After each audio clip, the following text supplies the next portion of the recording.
Thank you for joining us. We will be starting the webinar in about 2 minutes as soon as a few more people join us. Thank you.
Good morning. Welcome to today's webinar. We really appreciate all of you participating. I'm going to take a few minutes to give you an update on what we've been doing and where we are, and then the vast majority of the webinar will be spent with me answering your questions. So thank you.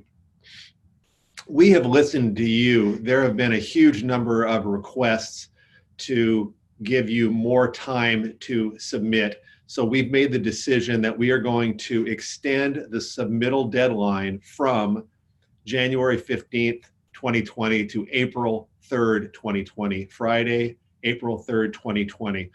A significant amount of time, and again, was driven by all of you who have told us that you'd like to have more time to create your submittals. So this will take the pressure off of all of you to an extent for now. And we hope that'll be helpful in allowing you to create the best submittal possible. We plan to have more webinars, probably every 2 to 3 weeks from now until the deadline for submittals. So please keep your eyes open. Of course, we'll be communicating that with you both on our website and also through emails to you. So please join us on future webinars also, and we will custom tailor those webinars to the questions that we're receiving to make sure that we are giving you all the tools that you need to give us your best work. We held a site tour on Saturday, October 26th, and we filmed it. We are in the post-production phase of that right now. We will be sharing that with you any day. So you'll be able to see lots of video of the site along with me, a representative from the Guadalupe River Park Conservancy, and also Nicole Burnham from the city's Department of Parks, Recreation, and Neighborhood Services, taking about 50 people on a tour and answering lots of questions. I'm confident that will be valuable for all of you. And again, it will be available soon.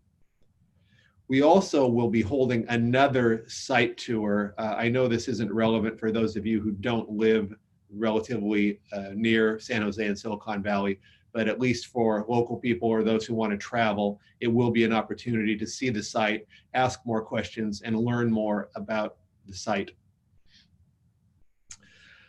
Our most important announcement today, apart from changing the submittal deadline, is that we, again, because we've listened to all of you, have decided to relax our submittal requirements. The design presentation board rules that are currently posted are going to be changed to be far more user-friendly.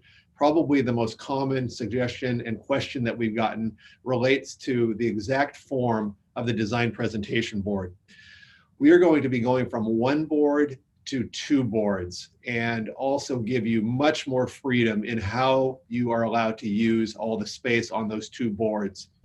We don't have all of those details completely fleshed out yet. We will, by November 20th, we will repost on our website, on the submittable platform, and anywhere else to make it crystal clear what the rules are related to the boards. But what I can tell you is that we're going to give you almost complete freedom to use these two boards instead of one board however you like, without it being as prescriptive as it was in the past. So please be on the lookout. You will, of course, get an email from us with all of those details. So if you don't do anything, you will receive a very specific set of rules that explain what you can and cannot do with the design presentation board. But the flexibility we're adding, I'm certain, is going to be helpful to virtually all of you. So again, we listened to you, we made a change, and we will continue to listen to all of you. So please continue to give us advice through questions or through simple advice that you can send to competition@Urban Confluence email address, which you can see on our website.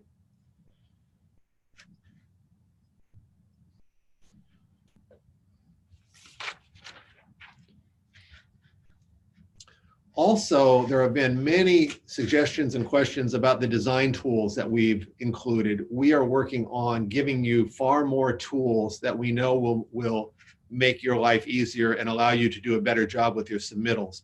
So we're working on both 2D and 3D tools that will be available soon, no later than, again, November 20th. It might be SketchUp or 3D DWG, and there also will be an AutoCAD tool posted soon.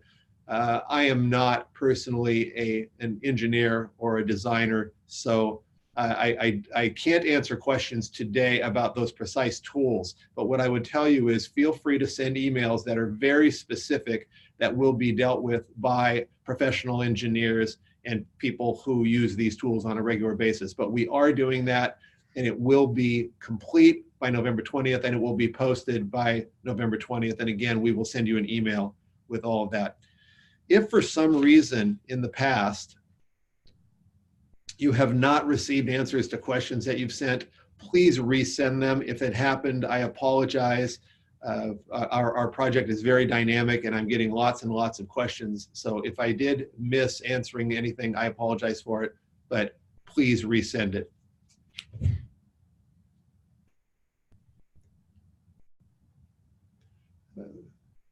Please send questions online now, and I'm here to answer your questions as I receive them.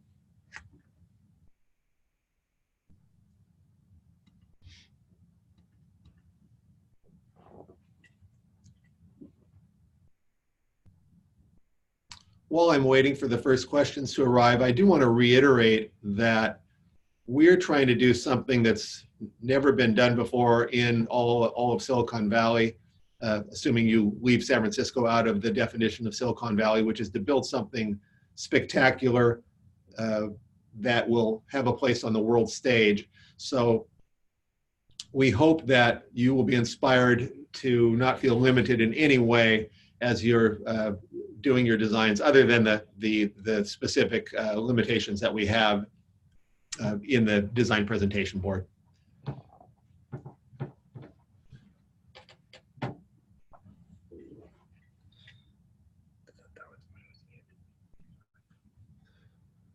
First question, am I allowed to use structural columns outside the area available for design and in Confluence Point? We don't know precisely what the various agencies that control the space are going to allow outside of the Arena Green West and Arena Green East areas that are approved for development. So we wish we could give you a more specific answer there, but it's possible that in the riparian corridor, you will be able to have structural columns and other elements, but we don't know for sure. A reminder that in phase 2, once we have 3 finalists chosen, we'll dig much deeper on figuring out what exactly can and cannot be done. So we don't have perfect answers right now. So what I would suggest is that you use common sense, understanding what our limitations are. But in Confluence Point, nothing can be built. So that was really a 2-part question, but so do not include elements in Confluence Point. But in the riparian corridor, within reason, things might be able to be done, but we are not certain yet. Approximately how many entries do you expect to receive?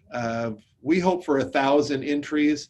We have no way of knowing how many we're going to get. Those of you who do competitions know that a typical number might be between a few hundred and 1,000. We continue to do outreach around the world to designers of all kinds, and we hope to maximize the number of submittals. How many people have registered up to now? We have thousands of people who have given us email addresses. We've gotten a smaller number of actual submittals, and we have hundreds of people in the process of submitting now. We do not yet have a date for the second site visit. As soon as we choose it, we will let you know. We're leaning toward early January. If any of you have strong opinions about ideal timing for that, please let us know.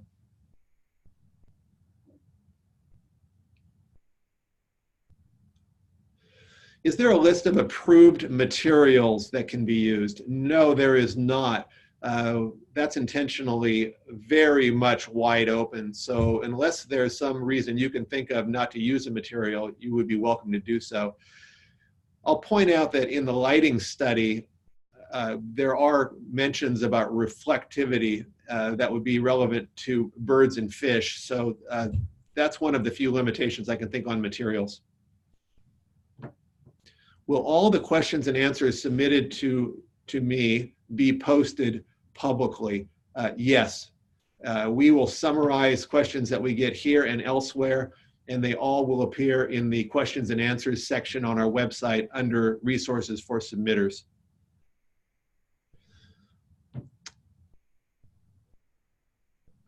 On the one hand, you chose a green place near the shark tank. On the other hand, you want a world-class landmark that will represent the city of San Jose as central in Silicon Valley. Can you elaborate on that?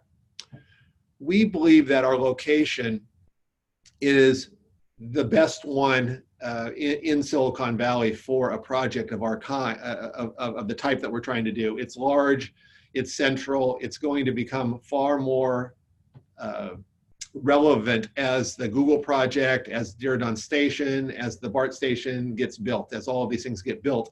There's going to be a shift slightly to the west of the epicenter of downtown San Jose. So we love the location for all of those reasons. As far as a green place, it's a park. We chose a park intentionally. We love the fact that there is the juxtaposition of nature with whatever we're going to build.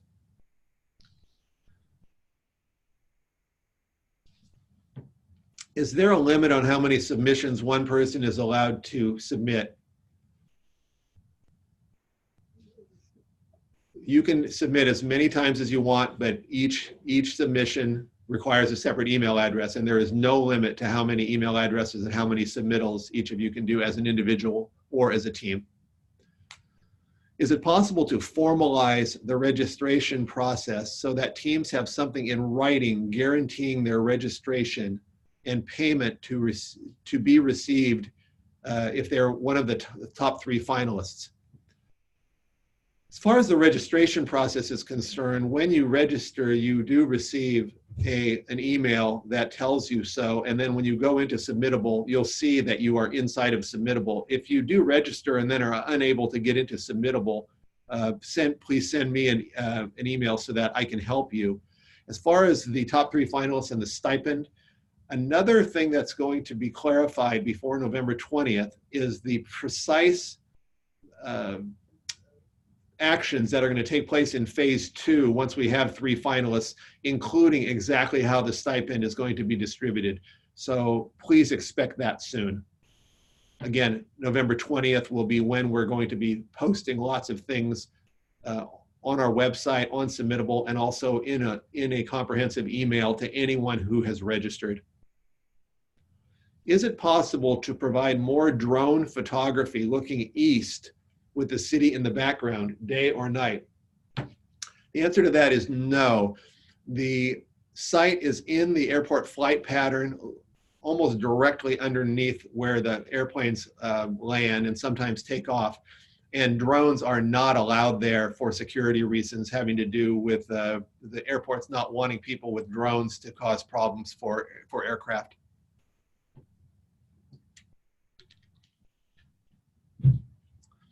The Tributaries Monument located on the constraints map, excuse me, is referenced as cannot be moved or altered, unquote. But during the site visit, it was not in the area specified. Do you have any more information on this monument? No, I believe it's clearly on the map, and it cannot be moved or altered. I might not be completely understanding this question, so if I'm not giving you an adequate answer, please send an email that's as specific as possible, and I will follow up on that. Can you provide any more information about recent riparian riverbank restoration efforts or links to additional documents? We don't have any documents to that effect right now. If I do find things, I will certainly post them. If any of you have resources that would be helpful, please send them to me, and then I will in turn share them with everyone. So it is only about designing the certain iconic sculpture or the whole space that can contribute to different spaces which accelerate communal participation. We've clearly given you the option of including activation strategies in your submittals. We very much plan to have our project be part of radical activation of this park, and we hope to be helpful to Guadalupe River Park Conservancy and the city's Parks, Recreations, and Neighborhood Services Department in activating this park that we believe is currently very much underutilized. So please do give us activation strategies, but also, of course, we need design of whatever it is that you are suggesting we place on the site. What if one of the shortlisted is not an American citizen? Would you help in facilitating their visas, accommodation, or is it included in the stipend, or does it apply for the entire team? This is the first question I've gotten about visas. I don't have an answer to that right now. I will follow up on that later. As far as how the money and the stipends can be used, that will be very clearly stated in the description that we have ready no later than November 20th. We have tried to engage a team of world-class designers to work with us on this competition. As we do so, there has been concern about the anonymity of the competition. Will the 50 semi-finalist teams be revealed? Once you are down to the 3 finalist teams, will the design teams be revealed? When we're in the phase that when we get past the submittal deadline, there will be complete anonymity as far as who has designed the various boards. A reminder that assuming we get 500 submittals, they will be available for the public to view and also for the jury to view. They will be anonymous at that point. Everything will stay anonymous until the 3 finalists have been selected. Once the 3 finalists have been selected, the designers' names will be revealed. But anonymity will be maintained until the jury chooses the 3 finalists. Is there a limit on how many submissions? Excuse me, I've already dealt with that. What is the footprint square footage of the spatial area, and what is the maximum height allowed? I know many of you have not carefully read the competition brief yet. I would highly suggest you do so.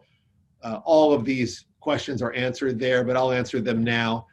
There's approximately 5 acres of the approximate 15-acre site that are available for development. So Arena Green West has approximately 3 1/4 acres, Arena Green East approximately 1 3/4 acres, and the height limit is approximately 200 feet. It's actually slightly more than that, but for purposes of the competition, we're asking all of you to limit to 200 feet, knowing that if you are in phase 2, one of the 3 finalists, that there will be slight increases in height that you can incorporate at that point. What are construction budget limitations? We have intentionally not put a cap on the amount that this project will cost. We want you to feel liberated to design the most spectacular thing you can. So you do not need to pay attention to budget limitations at this point. And again, that will be dealt with in phase 2 insofar as there are any issues. How long will the project stay up for? We hope for hundreds of years or longer. Obviously, that will depend on the kind of design that we end up selecting to be built. Excuse me. Will zoning regulations change to allow more development in the area around the park in the coming years? Height limits have increased, but for example, will more businesses and services be available in the neighborhood in the near future? I don't know the precise answer there, but what I can tell you is that the majority of the space next to the site is part of this immense Google development happening literally across the street to the south of the site. And it's a mixed use project. It will include housing, retail, office, and public spaces. So our expectation is that this neighborhood is going to be incredibly dynamic and have all the services that people want in the future and in the near future. I only work in public art projects. Can you clarify the public art component? So we are not a public art project. We are a private nonprofit working with the city to activate this park. So we work very closely with Michael Ogilvie, the City of San Jose Public Art Director, as well as Nicole Burnham in Parks, Recreation, Neighborhood Services, as well as other city departments. So we will carefully make sure that we are fastidious in following all of the guidelines that the city departments have in relation to this project. A question about the email to ask questions, competition@urbanconfluencesiliconvalley.org, and it appears on our website in many places. My personal email address also appears on the website, and if you ever had any problems, you're welcome to use that too. Are you expecting development proposals? Typically, I apply with past works and then am paid to develop projects. Are you expecting a proposal for a project? I don't fully understand the question. We expect designs for spectacular objects, whether they're landscape architectural in nature, artistic in nature, creative in any other way. There can be commercial activity on site. We know that some people want to put in cafes, bars, museums, and such. Those can clearly be in your activation strategy. You do not need to fully design those components. For example, if you had something that included a coffee shop, we don't need the specific design of the coffee house. it could simply be listed as a component in your design. Can the design of the monument overhang outside of the boundaries of the site? And if so, how much? You cannot have something that overhangs the sidewalks and the streets surrounding the site. You can, however, have something that goes over the riparian corridor and the river and the creek. So connecting Arena Green East and Arena Green West in whatever way you like is acceptable. Can we introduce hotels, shopping areas, as well as entertainment and activation areas? Very unlikely for multiple reasons. One is that the site, we only have 5 acres buildable. And the other is, remember, very critical, this is a public park. We are trying to create a fabulous urban park here. So anything that is suggested ultimately will end up being approved by the city council. And the Parks Department is our partner in doing this. So keep that in mind as you're considering what you're going to suggest that is part of your project. What is the setback distance from top of bank? It's a 100-foot riparian corridor on either side of the river and creek, and that is very, very clear on the site map. So if you go to the site map, it clearly delineates where you can and cannot do things.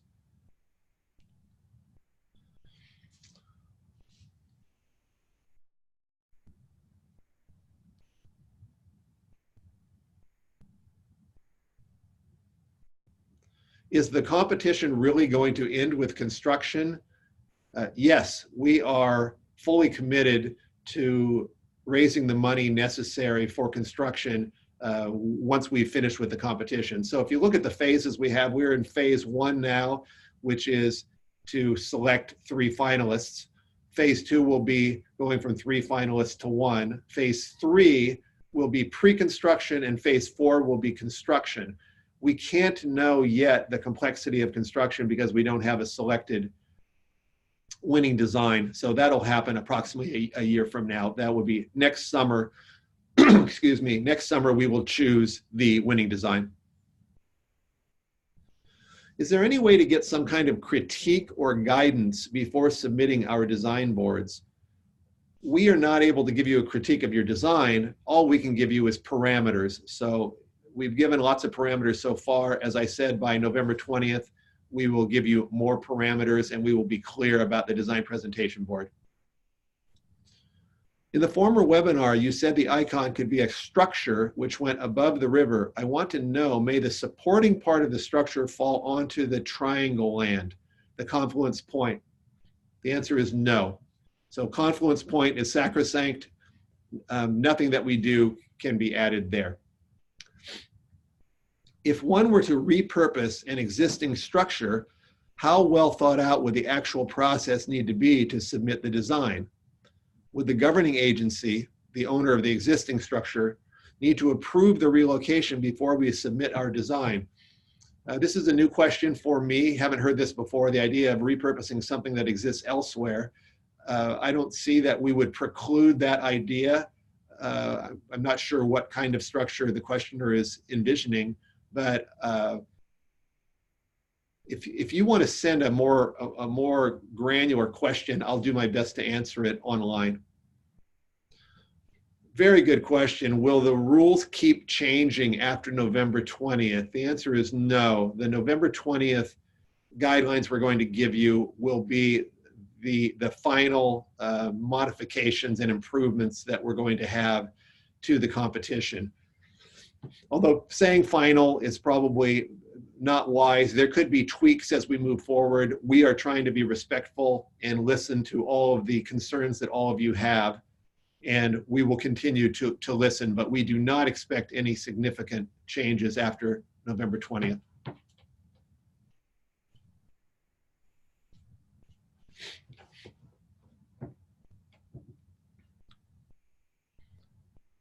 Will we be able to use our own construction and build resources if we make it to the end? That's a very good question.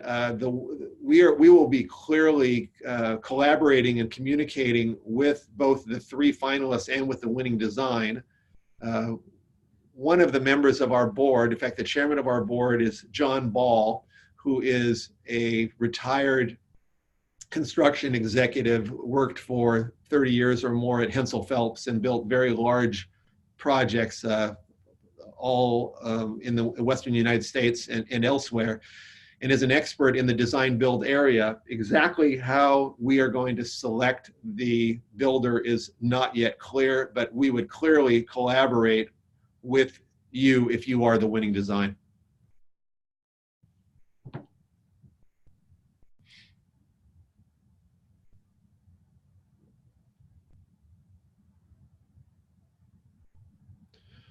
I understand that you can submit early, but are there also significant changes that may come into play and hinder that?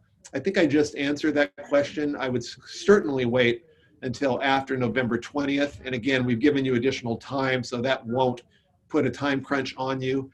But there's no reason to submit early, but we'd appreciate it if you do. But no one needs to have the submittal complete until the submission deadline.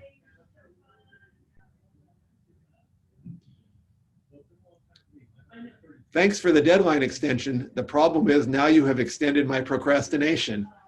We understand that people procrastinate, and we know from experts in competitions everywhere that we should expect most of the submittals near the end, but you're able to do it whenever you want. So if you're ready to button up your submittal, you can do it anytime you like. So this now favors professionals with expensive or limited design software, as well as the knowledge of how to use it. We have always said that you can use as much or as little technology in doing your submission as you like. We are not trying to favor design professionals over amateurs or beginners. Those of you who have studied our criteria know that this is a pretty low bar. It's an idea. It's not a fully fleshed out design that's ready to be bid. So no, we are not trying to do anything that favors anyone. We're trying to have a level playing field that allows anyone with a good idea to submit, and everyone will be taken equally seriously.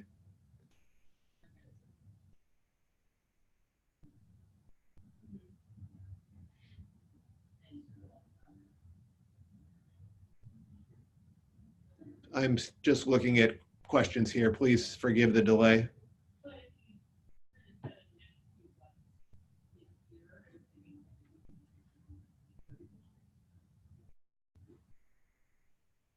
Are there resources available to advise on the zero energy component? I would say that all those resources exist outside of our project. Net zero is a pretty well understood concept. In fact, it's largely built into city codes in many places already. So feel free to send me an email if that's not an adequate answer, but I think if you just study the idea of net zero, it will be clear to you. How can moving light effects be presented on the presentation board? I don't have a good answer to that question right now. We will answer that online.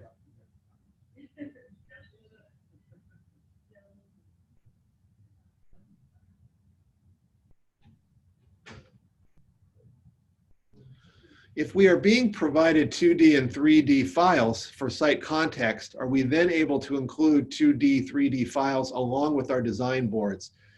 No, that will end up being, whatever you do will be integrated into the design boards. There will not be some kind of a separate submittal that's inside of one of these tools that I mentioned earlier. Again, visualize both our community competition panel and the jury will be seeing printed boards. We will be printing the boards. That is, you do not have to print boards. You will just send the electronic files through Submittable. And then we will have a public display of these 50 boards, and then the jury will get together and they'll see the 50 boards. They will also be able to access any and all submittals online, should they choose to do so. And then the final decision will be made. We attended your site tour and noticed an absence of nonprofits or community organizations that seemed invested or interested beyond the Guadalupe River Parks Conservancy. Forgive us if this is not the case. We just observed few people from the community showing particular interest in this idea. Can you elaborate on how you have connected with your San Jose community, and are there any thoughts that they have expressed about what they would like the park to be? Yes, we've done a lot of community outreach to many, many organizations. We obviously can't control who shows up for a site tour, and we invited everyone to show up. So the public is very much energetic, I would say, about any kind of improvements to this park that most of us who love our city in Silicon Valley believe is an underutilized park. So we continue to do outreach to organizations of all kinds. I've made presentations to boards of directors of many, many organizations. Many of them have given us formal letters of support. Some of them haven't, but one can never do too much community outreach. So we are doing it constantly and continue to do so. If the winning design is by an individual artist, would she be the lead throughout the building of the project, or will the project get handed over to a construction architectural firm? That's a very good question. We don't know precisely the answer to that yet, but what we can say is that there will be a complete collaboration with the winning designer, and all the experts necessary to get to the finish line will be supplied. So there'll be some kind of a team created, and I can't precisely say what the dynamics of that team will be at this moment in time. How will multiple similar entries be handled? That's a very good question. We're still working on a logical answer to that. That answer will be part of what we post on November 20th, because one can imagine things that are either compatible or virtually identical. And if they ended up rising to the top, we need to give you an answer as to how we'll deal with that, and we will do that soon. Can the west and east arena green areas be connected through a bridge or a sculpture?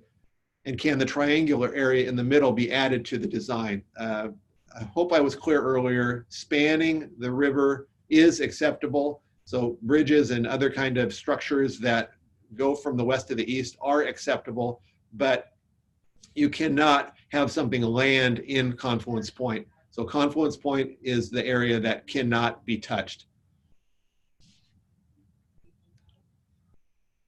What happens if you already submitted your design and the rules keep changing? That's not correct, especially since there are no ways to edit on your platform.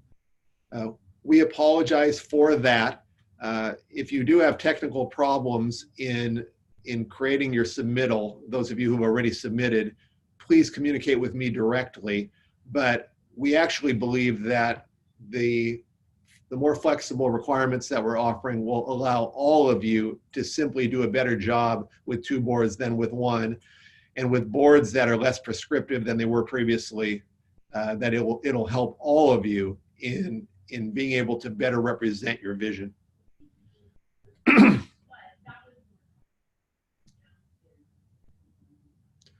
Is the area highlighted by Santa Clara Valley Water District also used for construction? If I'm understanding the question correctly, no. The water district controls the areas inside the river and the creek. No construction will take place inside the river and the creek. As I mentioned earlier, there's a possibility that inside the riparian corridor, certain things can be done. I might say that they're non-invasive.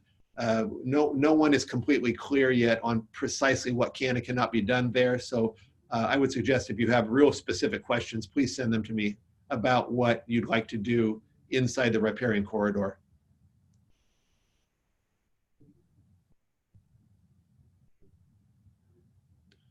Could we do a Q&A with community members to ask how they would like the site to be utilized? That's a really interesting idea, and I will carry that to our board for consideration. Will a design fee be paid to the winning contestant? And if so, is it a fixed amount or a percentage of the overall cost? We have not yet defined exactly what the relationship with that winning designer will be, except that that winning designer will when they win, in addition to the reputation and being involved, they're obviously going to be paid normal, proper fees to do whatever work is required in doing it. So we don't know whether that will be a percentage or exactly how that will work yet. It'll probably be a negotiated fee that is appropriate for the services supplied by that winning designer. If it should be an architect, I think very traditional methods exist. Also probably for artists to a great extent. For others, maybe not so much. So we don't have a perfect answer for that yet. That will evolve over time. Can our entry include multiple body parts? For example, a bridge 100 feet over a temple, or does it need to be one whole part wherever it may land? Your design can be clearly complex with various components that relate to one another thematically, but not from a construction perspective. So you could have a bridge and a structure and an art piece and whatever else you want.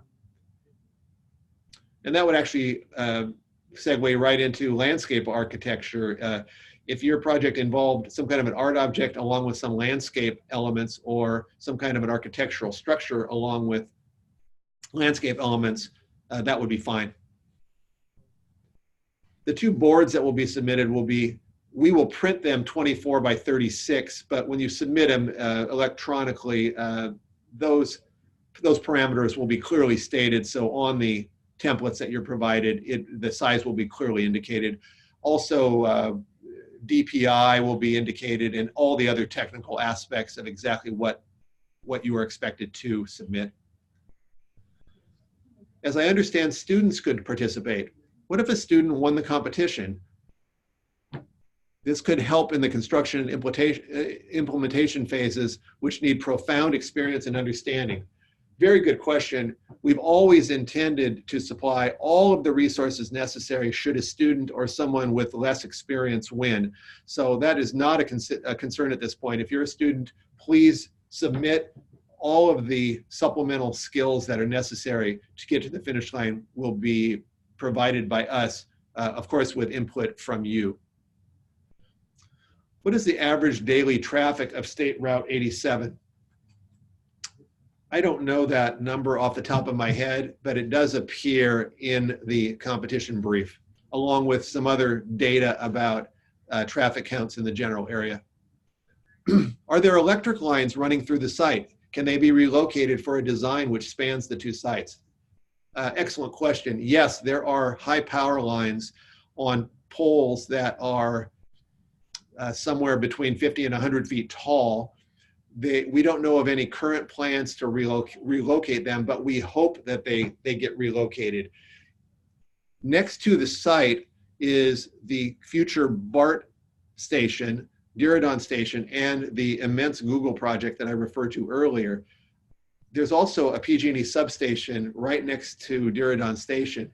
We are guessing that everything at the Google site will end up being undergrounded. We don't know what will happen with our site, but we're hopeful that a whole new power distribution method will be developed, and that either those lines would be undergrounded or relocated somewhere. But at this point, we cannot guarantee that that's the case. So it's one of many ongoing projects that we're working on.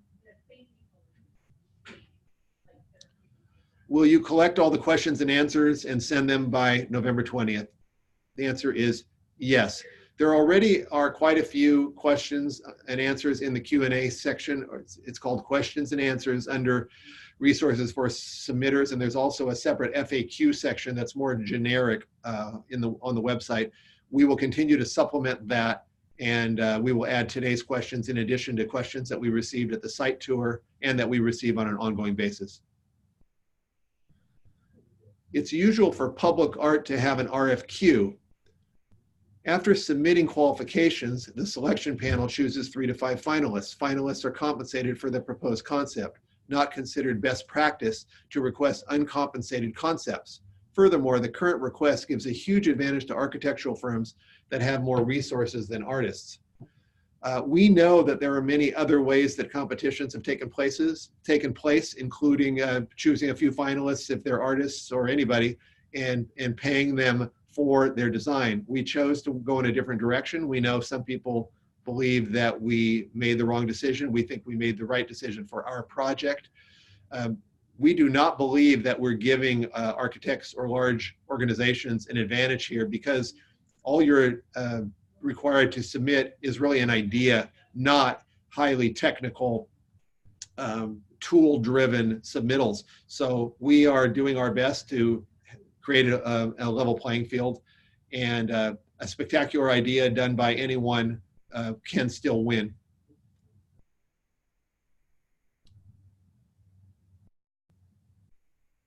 What if the confluence point area is not disturbed, but it has a sculpture above it which levitates with the help of space frames?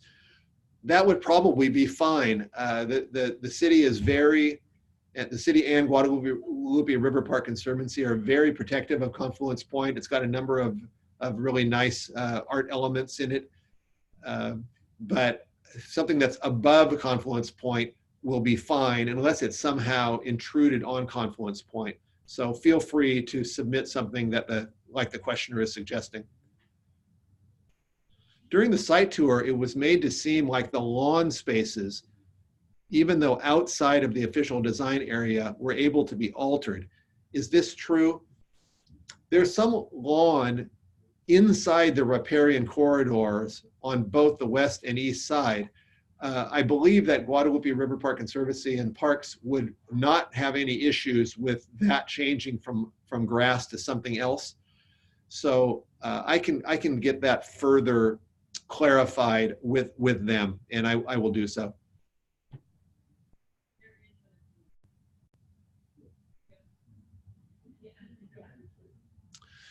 If you publicly post who is registered for the competition, webinars, and site tours, then you could allow artists and professional designers to find each other and collaborate. Would you consider doing this? No, we are not going to publish. One of the key elements of our entire competition is that there's complete anonymity for all submitters. Can you please speak more about what the changes in the submission of the board will be? I already submitted my entry some weeks ago after a lot of work and effort. What do I do? The largest change is that we're allowing 2 boards instead of 1. So it simply allows you to submit more detail. The second significant change is that the grid, the 4-quadrant grid that we previously said was necessary, will no longer be necessary. So there'll be 2 boards with far more flexibility and freedom. We certainly didn't mean to inconvenience anyone who's already submitted or cause you extra work. So insofar as that happened, we apologize. But we really believe that this will let all of you do a better job of submitting your idea. So it's simply a lot more flexibility, and it's 2 boards versus 1 board. A question, what do you mean by confluence point? Confluence point is the triangle that's created by the meeting of the Guadalupe River and Los Gatos Creek. It's very clear on the site map. So if you look at the site map, confluence point will be completely obvious. Is it okay for me to think that this design needs to borrow inspiration from both lighthouse tower lighting effects and also from tech, be visually stunning with whatever materials? Didn't I read somewhere that there is some kind of lighting specs? There's a lighting study that was done, and it appears on the website in resources for submitters. So we're very careful and conscious of making sure that we're respecting the riparian corridor, and the lighting constraints have to do with flora and fauna. So you should definitely read that. As far as this says lighthouse, the person I think really meant light tower. We're called San Jose Light Tower Corporation because we were inspired by a fabulous tower that existed in San Jose from 1881 until 1915. And that inspired us, but in no way are we prescriptive about our project having anything to do with being a light tower. So you could design some kind of a tower with lights, but you do not need to. That your design can literally be anything.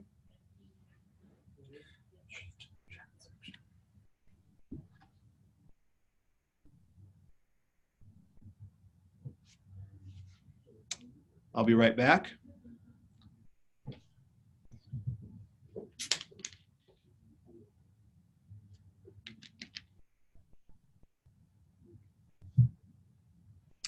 Given the proximity to the airport and flight path, is there a height limit? I dealt with that earlier. Yes, absolutely.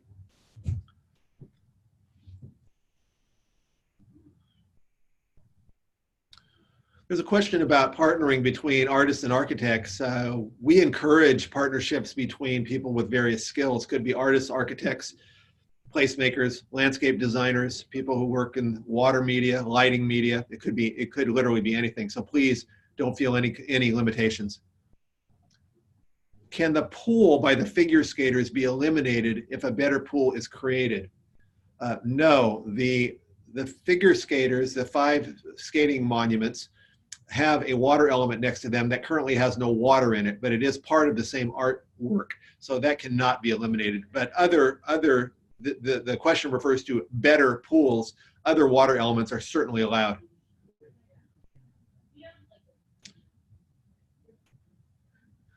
Can you post questions and answers on the contest website for those who do not understand English? I'll answer that later. I don't know the answer to how that should be done. My guess is it would involve you simply finding translation tools.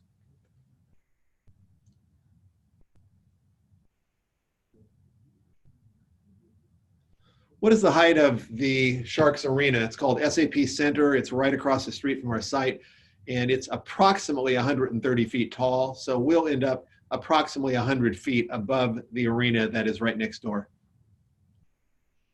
Should we incorporate in our design the lighting and biology reports? What I would say is that you need to read those. It's actually a requirement that you check off when you register for submittable. And it would be silly for you not to do so, because there are definitely constraints in those reports, and it has to do with us respecting the environment. And it's critical that your designs respect the environment and whatever constraints exist, and they are in those reports. Are there plans, drawings of the future Diridon Station Google development available to the public at this time? There are lots of preliminary plans that you can see by going online. If you simply do a web search for Diridon Station in Google, you'll notice many documents associated with those projects. Sorry, I missed a very important update you gave in the very beginning of this session. Would you mind talking again about the changes made to the design presentation board? I think I've done that twice, and that's enough.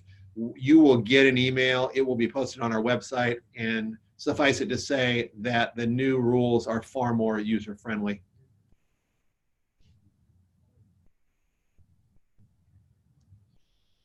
I have an answer. I don't know if it's correct, by someone who said that the arena is 425 feet by 425 feet and measures 117 feet high. That may be precisely correct, but I don't know that for sure. But I do know that it's at least approximately correct if it's not exactly correct. What level of detail is expected in the primary level of submission? Not a huge amount of detail. It's an idea in this first phase. So as I said earlier, we think it's a really level playing field between the longtime professionals and those who are either beginners or have limited experience.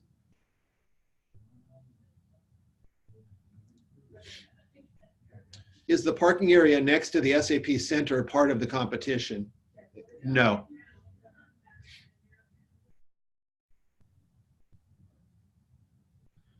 If the winning finalist is a qualified professional, will they be guaranteed the construction contract?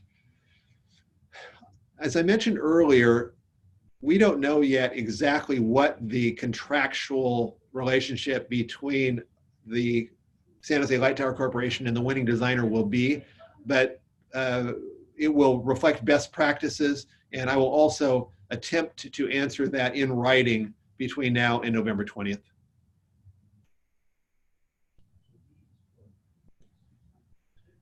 Another question about the budget, somebody asking, will we please add a budget to give some limits?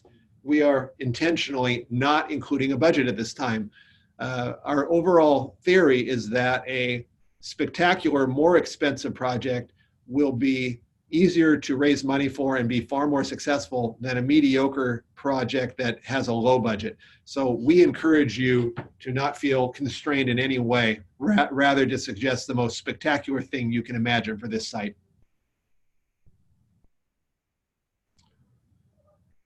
If an artist's design wins, who will be selecting the architecture construction firm to work alongside the artist?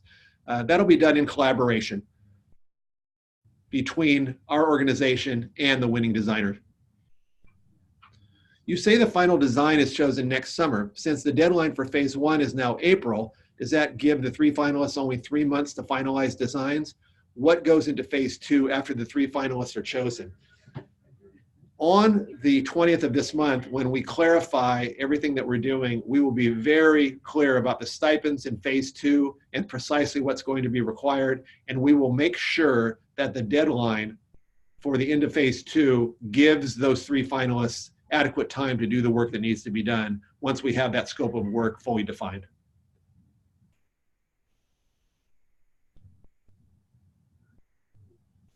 Is it possible to modify designs that have already been submitted and adhere to the new set of rules? Absolutely, yes. You might not have noticed if you've already submitted, but it was always the case that you could go in and modify your design anytime you want, all the way to the submittal deadline, and that will not change.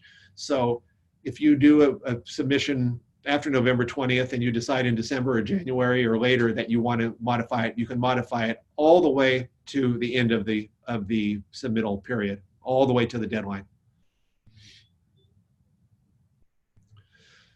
So someone says, living in this world, budget will be a huge factor. Why not address it now? Leaving it open leaving it open-ended, open to creativity is lazy. We don't think it's lazy at all. We're very serious about what we're doing. We have some of the most important partners one could have in Silicon Valley. There is no limit at this point. Of course, everything has some kind of a limit, but we intend to build whatever wins the competition. And insofar as there might be issues here, we would deal with them in phase 2, not in phase 1. So we're going to end the webinar now. If your question was not answered, it's written. We will get to it. We will answer it. Again, expect lots of communication from us, particularly on November 20th, once we've fully fleshed out all of the next generation rules. We do not expect or plan to keep changing the rules. So again, we changed it to accommodate you based on everything that you've said to us, but in the future, we do not expect to make any significant changes, only we would hope improvements. So please keep your emails coming. We will answer all of them, and we are really excited to work with all of you in building this spectacular project. Thank you again.